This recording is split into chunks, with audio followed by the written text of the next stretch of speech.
My name is Ned Colbert. I'm Communications Coordinator at NAESP, and I'm just here with three very special conference attendees who are here to record a podcast live at the 2023 Pre-K through 8 Principals Conference. So I'm excited to be joined by, let's start with the person in front of me.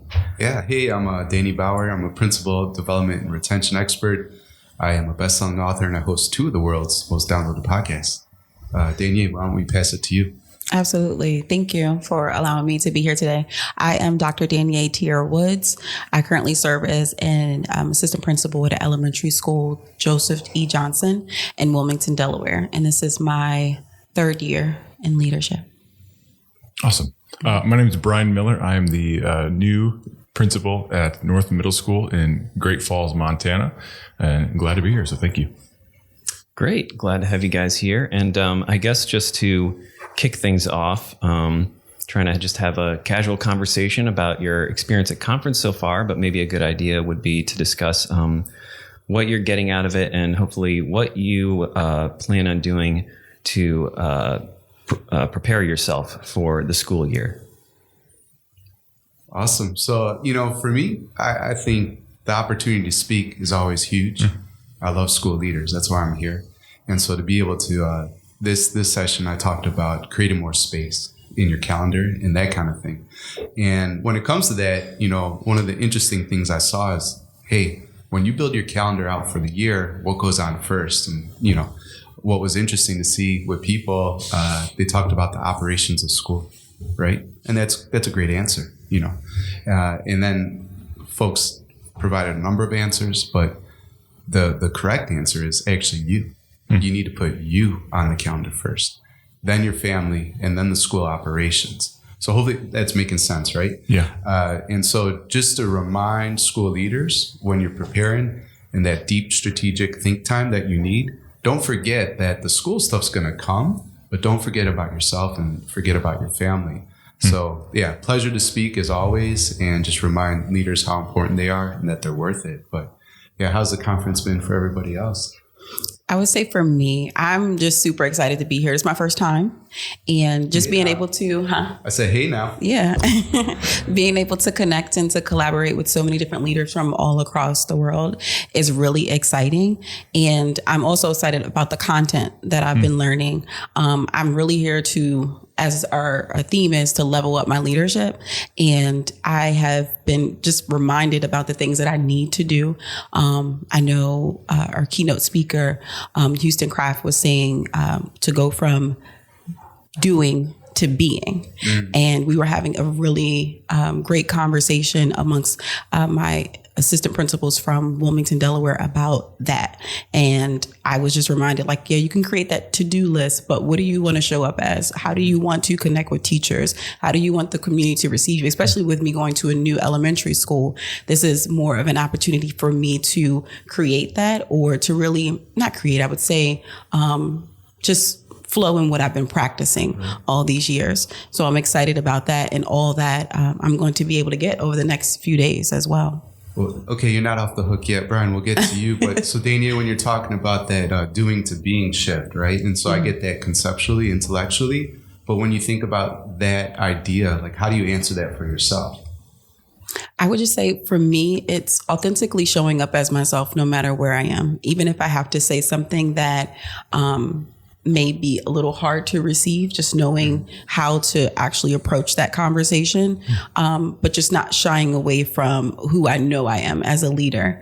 And like I said, just showing up as that person in every place that I am, whether it be the cafeteria, the front office, and just helping the school to really be the best that it can be with all that I have. Awesome. Cool. Brian, how about you? Yeah, I appreciate that, because it's so simple to walk into a conference and find plans on what to do, right? Like how to set up your calendar, how to set up management to be with your teachers or with your discipline or whatever. But there also needs to be a plan on how to be that person, right? So even just intentionally, we can't just come into the school day. I don't know how you guys feel, but I can't just walk into the school day and anticipate and believe I'm going to have a great day with great interactions. I actually have to have a plan, a mindset, and a purposeful mindset of when the crisis comes, when the interactions come, when the hardships come, I have a plan of how I'm going to get my mind ready, get my body ready, get that conversation ready. And so a conference like this kind of does a great job of doing both, right? Like you have the very tangible, this is what my day is going to look like, but then also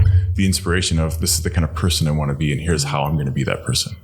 So let me ask you this too, Brian, as a follow-up. Sometimes when you're thinking about, and this connects with what Danielle was saying too, in terms of being authentic, like there are barriers to being the real you. Sure. And yesterday at lunch, it was a nice lunch. It was a great lunch. It was a great lunch. Yeah. And you're talking about fear, right? Yeah. So, and you have some interesting thoughts around that. So can you just unpack or riff on how fear can get in the way? Remind me what I said. Well, it's just mostly like you were talking about how you see a trend. Oh, yeah. In education, like, hey, Danny, are you seeing this with teachers, school leaders? Yeah.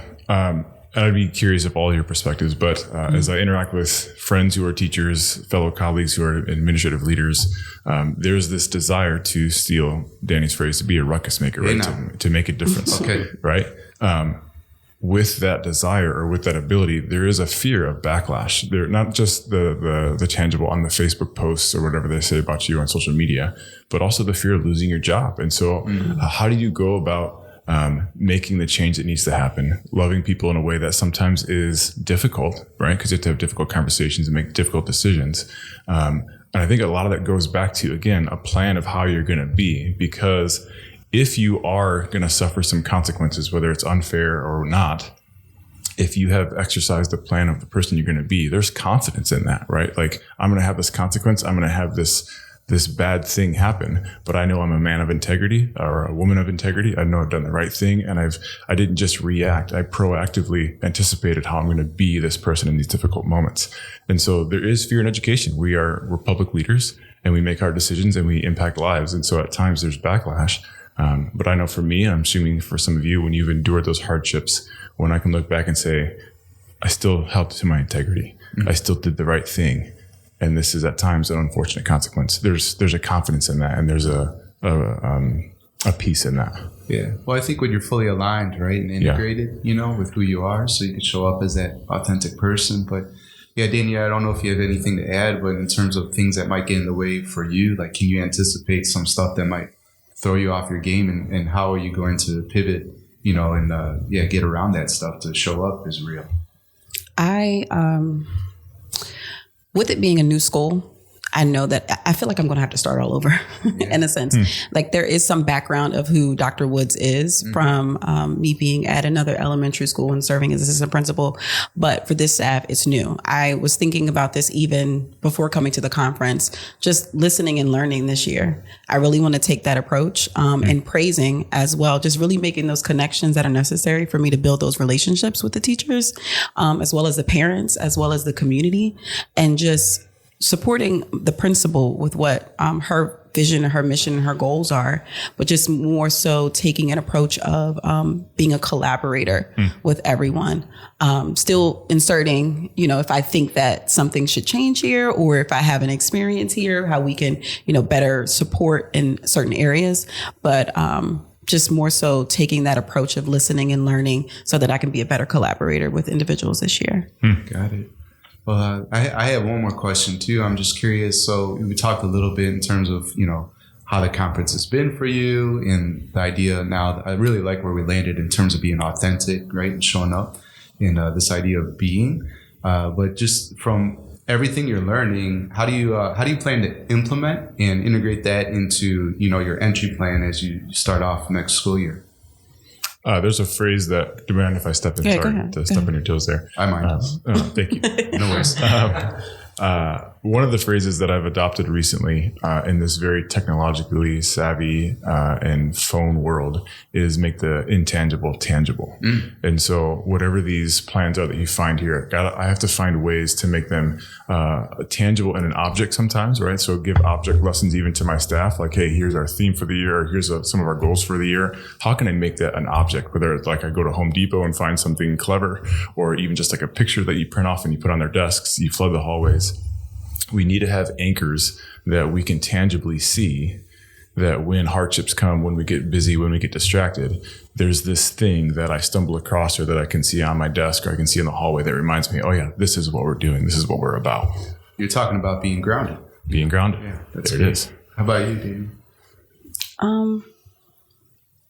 I would say for me, I agree with having something tangible to look back on and to really remind myself of, what I learned when I came here. Because oftentimes when you go to conferences, you get, so excited with all the information and you're like, oh, I'm about to do this, this, this, and this. And it's like, the school year started. Yeah, it's just like somehow gets something just distracts you and you're like, well, what was I talking about? Or what did my notes say? And then the notebook just gets buried somewhere. But I really want to have a conversation with my principal and share with her all the great things that I learned. I actually created a document that has the theme, or whether it be questions I still have, or key points of various sessions. And I've shared that with her electronically so that she can begin to see the topics that we're talking about. So I can, like you said, align with what the school's vision and mission is. Because I'm serving as an assistant to the principal. But I want to make sure that all the great things that we learned here are in some way applicable to what we're doing within the school if needed. I love that questions I still have. It's a great component to take away from. That really allows you to wrestle with the content and make it personal. Absolutely. I don't have all the answers from this conference, but I have a lot of questions. Yeah. That's great. Permission to give you some feedback. So one thing, and I'm talking to Danny, but I'm really talking to all the leaders that attended this conference. Like, you get so excited, right? You wrote down all this stuff, especially if you came to my session, right? Yeah, okay, of course. But you have all these ideas, all these things you want to implement, and so you're going to bring that enthusiasm back to the campus. Just go slow, right? Yeah. Because if you try to recreate the conference experience for the leader or the teachers that are there, it'll be like the drinking from the metaphorical, fire hose or fire hydrant, right? So my wife always hates it when I come back from a conference because I'm fired up about something. I wasn't there. So just be strategic. Like, what do you think they need to hear? And then roll it out slowly. Thank you. Yeah, for sure. Last question. I know I said that before, but that's what I always do. Sure. So what's like the one thing that you just want to leave a school leader who's listening to this show, like the one thing that you just want them to know? Want them to know. Yeah, sorry. So like about school leadership, right? So in terms of this conference experience, like a big idea, maybe an insight that you had. Sorry for the bad question. No, it's a great question. No.